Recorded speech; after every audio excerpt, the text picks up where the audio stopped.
My husband didn't invite his parents to our wedding, but my in-laws showed up unexpectedly, turning what was meant to be the happiest day of my life into a scene of chaos. As I stood there in my wedding dress, my mother-in-law stormed in, her face red with anger, and began yelling at me. "You dishwasher," she shouted, glaring at me. "How did you come into my son's life?" Her harsh words cut through me like knives, and she didn't stop there. She even insulted my family, belittling them in front of all our guests. The embarrassment was overwhelming, and I tried to ask her to stop, pleading for some peace on our special day. In a fit of rage, my mother-in-law walked up to me, grabbing my hair and pulling it so hard that I fell to the floor. Gasps filled the room as people watched, shocked and unsure how to react. I felt humiliated and helpless. But then, my husband stepped forward, his face filled with anger and disbelief. He pulled his mother back, firmly asking her to leave the event. His calm but strong stance made her step back, and eventually, she left, fuming. Although she was gone, the damage was done, and I was left with a deep pain, not just physically from the way she'd pulled my hair, but emotionally from her cruel words and actions.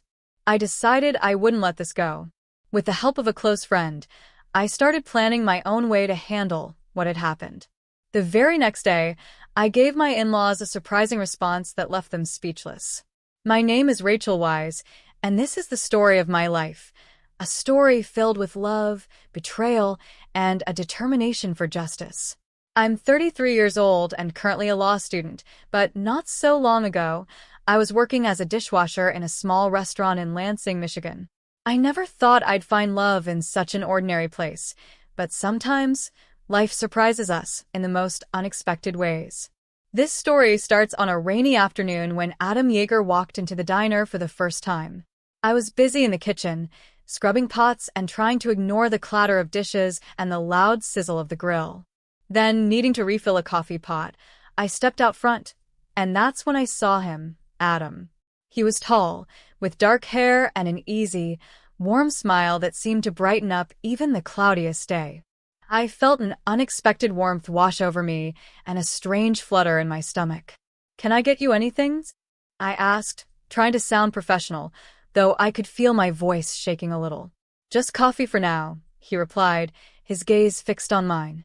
"Black, please. And maybe your number if you're not too busy." I laughed, a little embarrassed by his forwardness, my cheeks flushing. "Sorry, I don't give my number to customers. Company policy." He smiled, unfazed. "Is that so? Well, I'll just have to come back every day until you change your mind."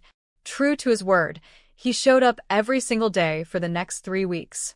At first, it was just coffee and small talk, but I quickly found myself looking forward to his visits.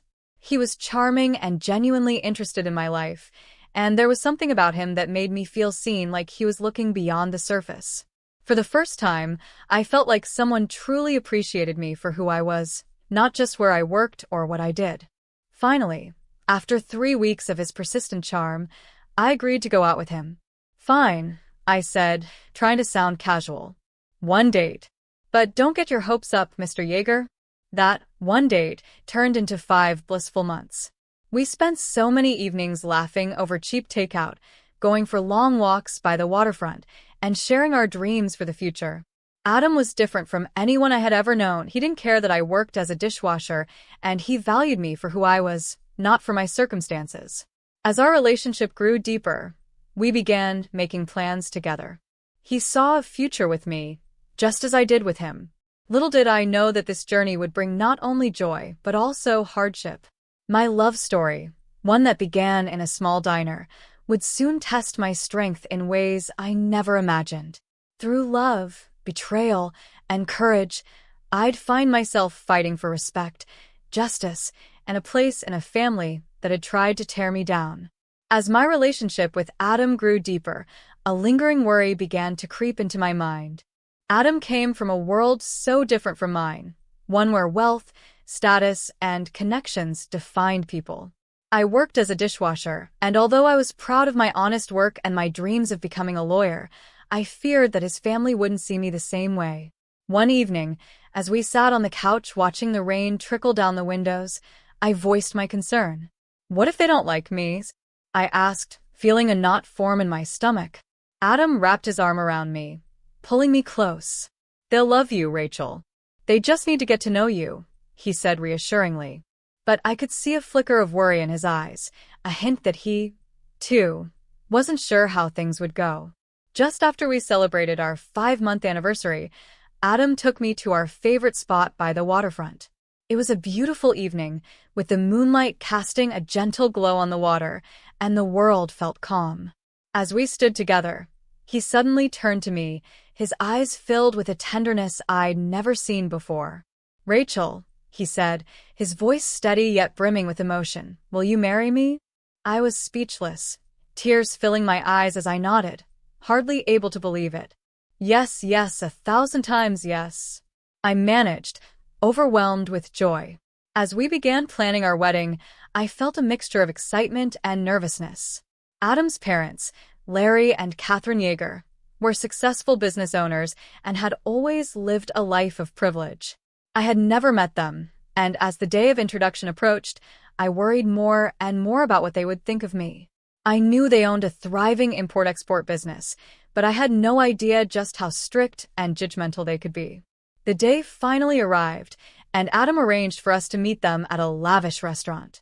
As soon as I walked in, surrounded by chandeliers and gold accents, I felt out of place, like a child playing dress-up in an adult's world. The Yeager family was everything I wasn't: wealthy, refined, and confident. Larry Yeager had a stern, imposing presence, while Catherine carried herself with sharp elegance, her eyes sweeping over me with cold curiosity. "So, Adam tells us you're a dishwasher?" Catherine asked, her tone laced with condescension. "Yes," I replied, trying to stay calm and confident. "I work at a diner while I finish my law degree." Larry scoffed, barely hiding his disdain. "A law degree, really? That seems ambitious for someone in your position." My heart pounded in my chest, but I forced myself to stand tall. "I'm determined to make something of myself," I said, hoping to show them my resilience. But their attitudes only grew colder. The entire dinner was filled with veiled insults and icy glances, making it clear that they thought I was nowhere near worthy of their son. I could feel my confidence slipping, but I held my head up as best as I could. After we left the restaurant, I turned to Adam, my heart heavy. "They don't like me," I whispered, trying to keep the hurt out of my voice. "It doesn't matter," Adam said, pulling me close. "I love you, Rachel. That's all that counts." But I could feel his own tension, the pressure that his family's opinions placed on him. Despite his parents' disapproval, Adam and I decided to have a small wedding with just close friends. We hoped that by keeping it intimate, we could avoid any further conflicts. But in the back of my mind, I was nervous about what would happen if his parents found out. On the day of our wedding, just as I was about to walk down the aisle, the doors burst open, and I froze, seeing Larry and Catherine standing there. Their faces were contorted with fury, and the entire room fell into a shocked silence. "What do you think you're doing?" Larry shouted, his voice echoing in the hall. Jessica stepped forward, her voice as cold as ice. "You can't marry her, Adam. She's a gold digger. Just look at her." I felt my face flush with humiliation, standing there in my wedding dress, under the scornful gaze of my future in-laws. I wanted to disappear, to escape their judgmental eyes, but I couldn't move. "Mom, Dad, stop this." Adam's voice was firm, his face filled with anger. "Rachel is the woman I love, and nothing you say is going to change that." But Catherine wasn't deterred. "You're making a mistake, Adam. She's only after your money, and once she has what she wants, she'll leave you." I felt a surge of pain at her words, but Adam stepped forward, his eyes blazing. "You have no idea who Rachel is, and I'm ashamed of the way you're treating her." His voice was steady, and I could see the depth of his love and determination. My heart swelled with gratitude, but the hurt lingered. Even though Adam defended me, his parents' disdain was a shadow over what should have been the happiest day of our lives. I knew then that being a part of his life would mean constantly proving myself in a family that didn't want me. With Adam by my side, I hoped I'd find the strength to rise above it all, but that day was only the beginning of a struggle that would test my courage, my love, and my resolve to be seen for who I truly was. Here's a revised, longer, and simpler version of your story. My cheeks burned with humiliation as I stood there, hoping this nightmare would end. Please, just let us have our day, I begged, struggling to keep my voice calm, though every nerve in my body was tense with emotion. But Jessica, my mother-in-law, only grew more relentless.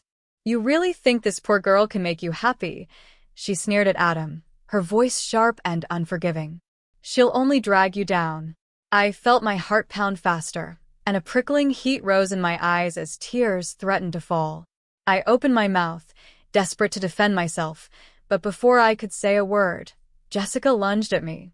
Her fingers wrapped around my hair, yanking me down with such force that I stumbled and fell to the ground, completely humiliated. Gasps filled the room as the guests watched in shocked silence. Adam surged forward, his face twisted in anger. "Get away from her," he shouted, grabbing his mother's arm and pulling her back. "You have no right to treat her like this." His words rang out, but in that moment, I realized just how serious things had become. My wedding day, the day I had dreamed of for so long, had turned into a nightmare, a battlefield with my in-laws as the enemy. Larry and Jessica stormed out, leaving the room filled with a heavy, stunned silence.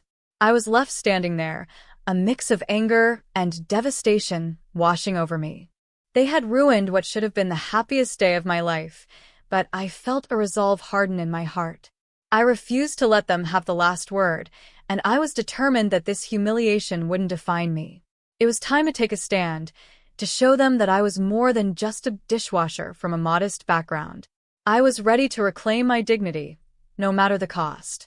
After the disaster that was our wedding day, everything felt fragile, as if the ground beneath Adam and me had cracked. We tried to pick up the pieces, but there was a tension between us that neither of us could shake. That night, as we returned home, Adam looked at me, guilt and sadness etched into his face. "I'm so sorry, Rachel. I never thought they'd actually show up like that," he said, his voice heavy with regret. "It's not your fault," I replied softly, though my heart ached with embarrassment. "But I can't just forget what happened. They think I'm nothing because of my job, because of where I come from." Adam took my hands, his grip firm and reassuring. "You are so much more than that. I love you for who you are, not for what you do. We'll figure this out together." Despite his words, I couldn't shake the anger building inside me. I had been humiliated, pushed to the ground in front of everyone. My dignity had been stripped away, and I couldn't let that go. I needed to stand up for myself. I needed to show them that they couldn't treat me like this and get away with it. In the days following the wedding, as the events replayed in my mind, my determination only grew stronger. I reached out to Brian Lara, an old friend from law school. Brian had always believed in me and encouraged my dreams. I knew he'd understand the anger and the need for justice that now burned inside me. When we met at a cozy coffee shop, Brian looked at me with concern. "Rachel, it's been too long," he said, his eyes scanning my face. "What's going on? You look like you've been through a war." I took a deep breath, steadying myself as I began to tell him everything: the wedding, the humiliation, and my determination to take a stand against the Yeager family. As I spoke, Brian listened intently, his expression shifting from concern to understanding, and then to admiration. "They had no right to treat you like that," he said firmly. "And if you're ready to stand up for yourself, I'll help you. Let's show them that you're more than just a dishwasher, that you're someone to be respected." With Brian's support, I felt my confidence build. I knew that reclaiming my dignity wouldn't be easy, but I was ready to fight for it. This wasn't just about standing up to my in-laws. It was about standing up for myself and proving to everyone that I was someone who deserved respect and love. Over the next few weeks, with Brian's guidance, I began to navigate the complicated world of social expectations, family judgments, and my own determination. I wasn't just fighting for acceptance, I was fighting for myself. And through it all, Adam was by my side, his love and loyalty giving me strength. This journey wasn't one I had expected, and it certainly wasn't easy, but it was mine. I was no longer just a dishwasher, no longer just the girl from a modest background. I was Rachel, a woman determined to stand tall, no matter who tried to push her down. I took a deep breath, gathering my thoughts as I looked across the table at Brian. "Brian, I need your help," I said, my voice firm with a determination I hadn't felt before. Adam's parents humiliated me in front of everyone at my own wedding. I want to expose their hypocrisy and show the world who they really are. Brian raised an eyebrow. His interest piqued. "What do you have in mind?" I leaned forward, sharing the plan that had been forming in my mind since that disastrous day. "I want to investigate Larry and Catherine's import-export business. I've heard whispers about shady dealings for years, but if we can get solid evidence, I want to reveal to everyone that their wealth isn't as clean as they make it out to be." Brian's eyes narrowed with focus, his expression serious. "All right, I can help with that. Let's start gathering information and see where it leads." For weeks, we dove headfirst into researching the Yeager family business. Every evening after work, I pored over documents, public records, and industry reports, while Brian used his network to connect with people who knew the Yeager family or had worked with them. The more we uncovered, the more suspicious things appeared. Rumors about unregistered exports, tax evasion, and questionable partnerships surfaced. But we needed concrete proof if we wanted to bring down a family with the wealth and influence of the Yeager. Then, one afternoon, while combing through public records, Brian stumbled across a crucial discovery. "Rachel, look at this," he called out, pointing to a document on his laptop. I leaned over to read it, and my heart skipped a beat. "They've been under investigation for potential tax fraud," he said, excitement flashing in his eyes. "If we can gather enough evidence, we might actually bring them down." A surge of excitement and a hint of fear flooded through me. "This is it, Brian. We're on to something real. But we have to dig even deeper." As the investigation continued, I felt a new strength building within me. I was no longer the shy girl working at a diner. I was a woman on a mission, determined to reclaim my dignity and fight back against the prejudice and insults I had endured.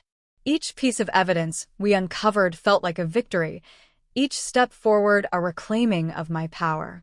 I wasn't just doing this for myself. I was doing it to stand up to people who use their influence to belittle others. Adam was supportive, but understandably worried.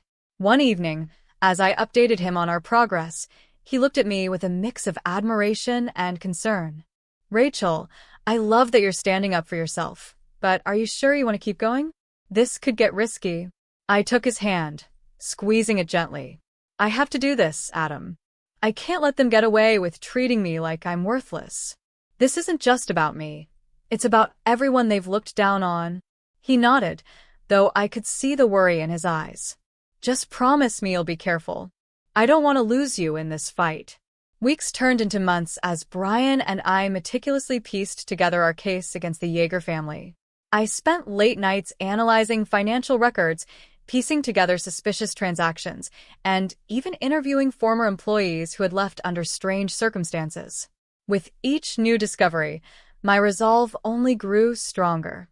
I felt like a warrior preparing for a battle I hadn't expected, but was now fully committed to. Then, just when we thought we had enough to move forward, we hit an unexpected roadblock. One night, Brian called me, his voice tense and serious. "Rachel," he began, "I just got word that the Yeager family knows someone is digging into their business. They're not going to let this go without a fight." My heart raced. "What do you mean?" "They're looking into you," he warned. "They might try to intimidate you, or worse." Fear gripped me for a moment, but it quickly turned into resolve. I wasn't about to let them scare me off.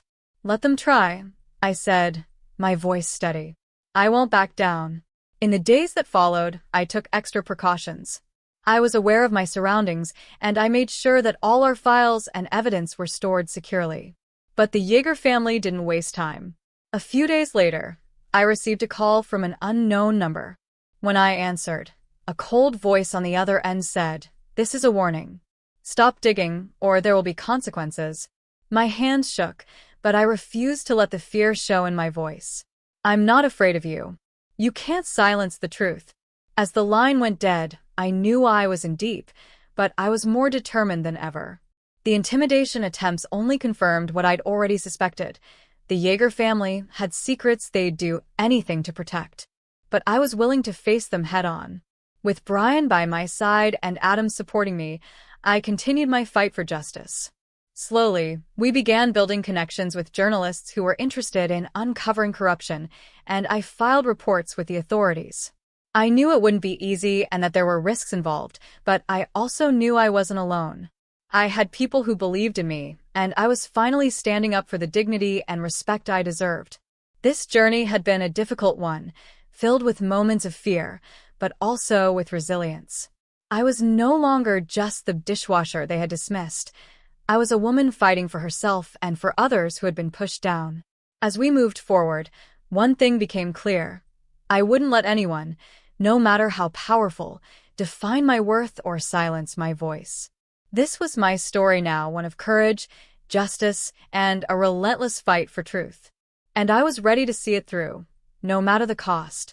I refused to let fear silence me. Each day that passed, I realized that my fight against the Jaeger family was no longer about revenge. It was about standing up for myself and proving my worth. I wanted the world to see that I was no victim and that I had risen from a humble dishwasher to someone capable of taking on the powerful. With Adam by my side, I felt ready to face whatever challenges lay ahead. But I also knew we were stepping into dangerous territory. The Jaeger family wielded influence that could make my life difficult, and I was just one woman with a dream and a mission. Little did I know, the confrontation awaiting me would change everything. The tension in the air was thick as Brian and I prepared to take the next steps. We had gathered significant evidence against Larry and Catherine's import-export business, financial records, shady transactions, and testimony from former employees who had witnessed questionable practices.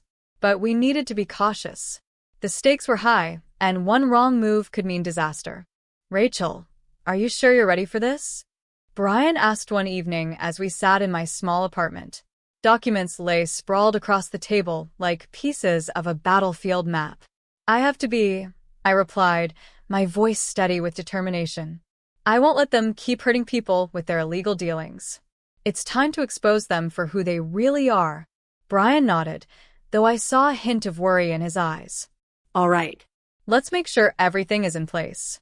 Once we go public with this, there's no turning back." With our plan finalized, we decided to approach a local news station known for its investigative reporting.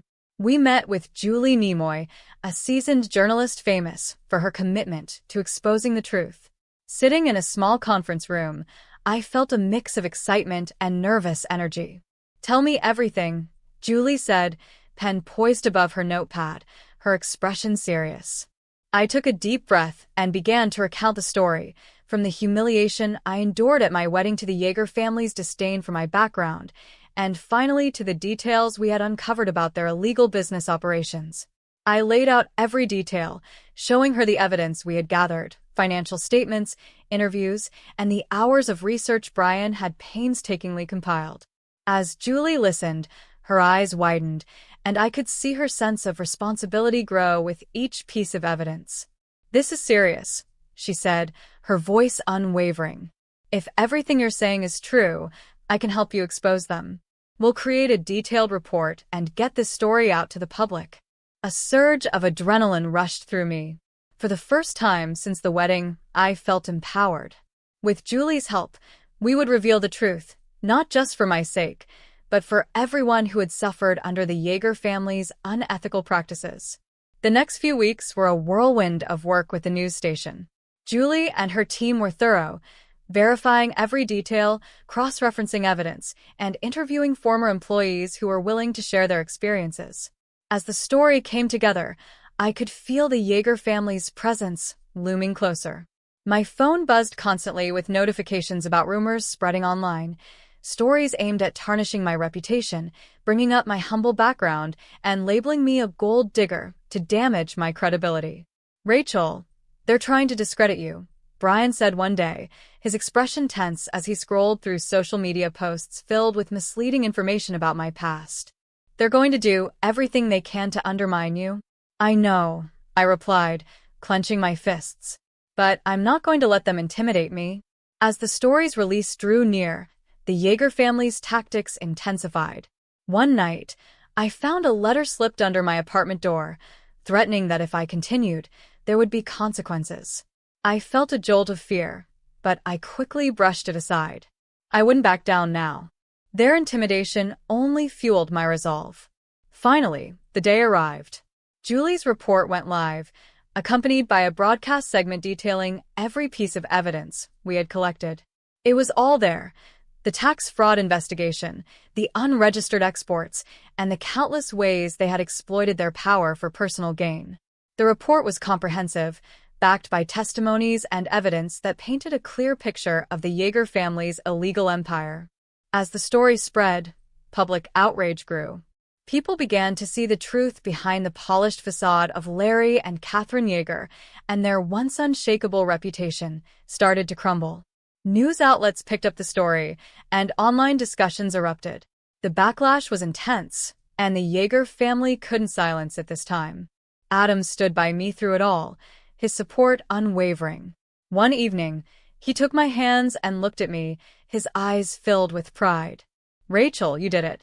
You stood up for yourself and revealed the truth. I couldn't be more proud of you." The days that followed were a mix of relief and exhaustion. The investigation led to further inquiries into the Yeager family's business, and authorities were finally taking a closer look. Though I knew this battle wasn't entirely over, I had taken a powerful step. I was no longer just the dishwasher they had dismissed.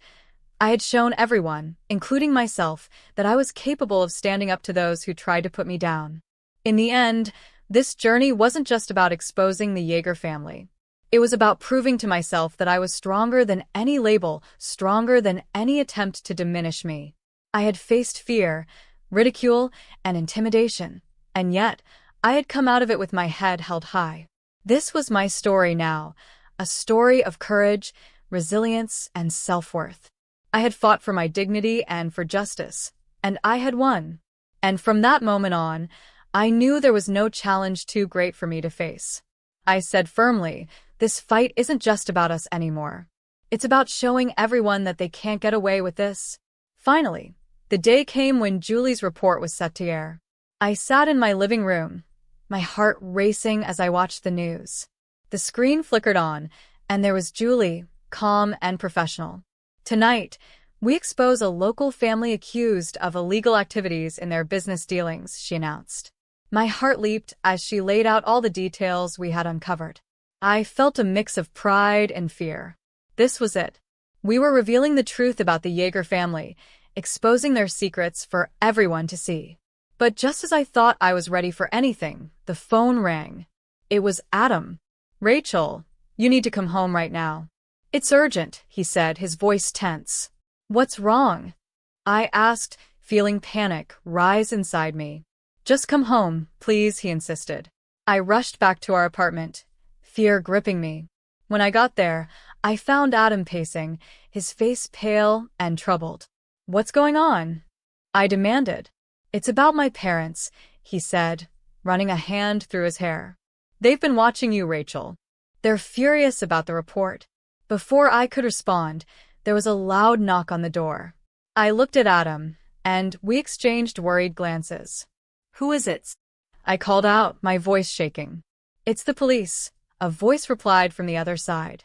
"We need to speak with you." All my fears hit me at once. I knew the Yeager family wouldn't let this go easily. As I opened the door, I braced myself, realizing this fight was far from over. 5 police officers stood in front of me, looking serious. "Miss Wise," one of them asked, "we need to discuss some claims about your investigation into the Yeager family." Adam stepped forward, clearly upset. "What kind of claims?" he demanded. "Can we come in?" the officer asked, glancing around the hallway. I nodded, my heart racing, and led them into the living room. The tension was thick as I tried to stay calm. "What's going on?" I asked, trying to keep my voice steady. "We received an anonymous tip," the officer explained. "It claims that you and your friend may have faked evidence against the Yeager family." He watched my reaction closely. I felt a surge of anger. "That's ridiculous. Everything we found is real." We followed the law, and we have evidence to prove it. The officer raised his hand calmly. We're not accusing you of anything yet, but we do need to verify these claims. We'd like to see the evidence you've collected. Adam looked at me, worry in his eyes. Rachel, they're trying to turn this around on you. They're scared. I took a deep breath, gathering my resolve. I won't let them intimidate us. They may have power and money, but we have the truth. After the officers left, I knew this battle was far from over. The Yeager family wouldn't go down without a fight, but neither would I. I looked at Adam, whose worry was just as deep as mine. We can't back down now. We need to gather all our evidence and be ready for anything. For the next few days, we worked nonstop, gathering every document, testimony, and piece of information we had found.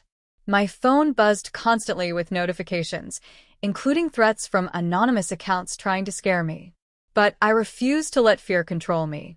Finally, the day came when the police returned for our evidence. We presented everything carefully: financial records, testimonies from former employees, and proof of the Yeager family's illegal activities. With each piece we showed, my heart raced, a mix of worry and determination. After looking over everything, the officers left, promising to investigate the Yeager family thoroughly. I knew this was a big step forward, but the fight wasn't over. The Yeager family was still powerful, and I knew they would try to strike back. That night, I called Brian. I need your help. I feel like they're going to hit back soon, I admitted. We'll stay ahead of them. You're not alone in this fight, Brian assured me, reminding me that I had friends who believed in me. The following weeks felt like a long, tense wait. Then, out of nowhere, we got a breakthrough. Julie reached out to tell me that her investigation had gained attention. News of the police investigation into the Yeager family had leaked, and suddenly, their empire was under the spotlight. As the media began covering the story, I felt a wave of relief. People started showing their support online, sharing their own stories of facing injustice. I was no longer just a victim. I had become a symbol of resilience. In the end, Larry and Jessica Yeager were arrested on multiple charges, including tax fraud and illegal exports. As news of their downfall spread, I felt a sense of justice. I had fought back against the judgment and betrayal that once tried to define me. Through it all, Adam stood by my side, stronger than ever. You did this, Rachel. You stood up for what was right, he said one evening, pulling me close. We did this, I replied, knowing that his love and support had given me strength. I had gone from being a dishwasher to someone who took on powerful enemies. I hadn't just reclaimed my dignity, I'd built a new future. I graduated law school with honors and began working as an advocate for others facing injustice. At my graduation, as I stood at the podium delivering a speech about resilience and justice, I knew my journey was only beginning.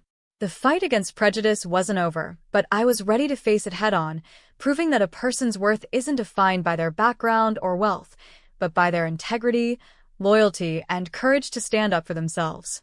And so, my story continues, with hope, strength, and the unwavering belief that love can overcome even the darkest challenges.